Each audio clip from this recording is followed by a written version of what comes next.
I looked into the eyes of my 3-year-old nephew, and I saw the brightest, most incredible thing. A curiosity and an innocence that called out to me. And it said, "Auntie, tell me who I am. Tell me that I'm smart. Tell me that I'm safe and that I'm strong.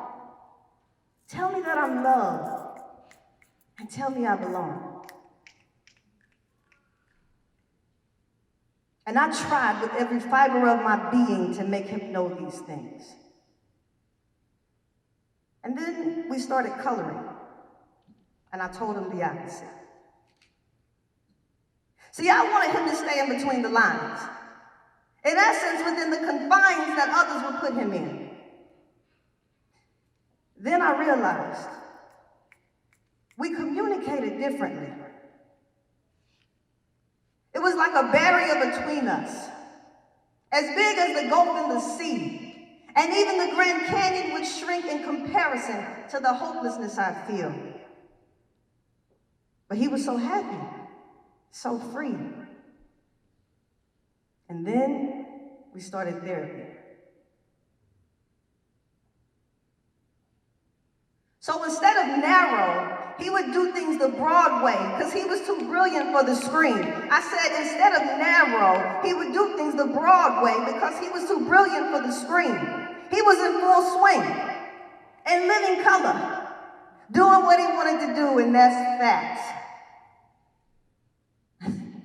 And then the labels and criticism came. And y'all know, homie don't play that.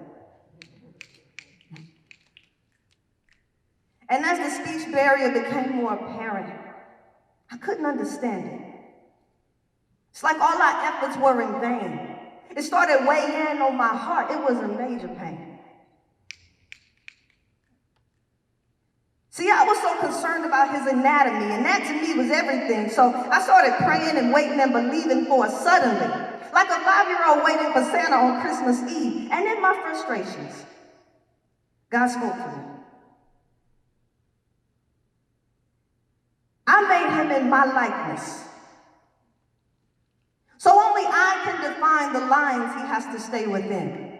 Because in my image, he's authentic. I fashioned him. See, I made Jaden fearfully and wonderfully. I wove him in the fabric of my love, so that when he found himself in cycles, he wouldn't shrink, because he's an original. And the price tag on that boy, you can never afford. Because he's one of a kind, and he's mine. And I hate to leave y'all hanging, but that was the clothesline.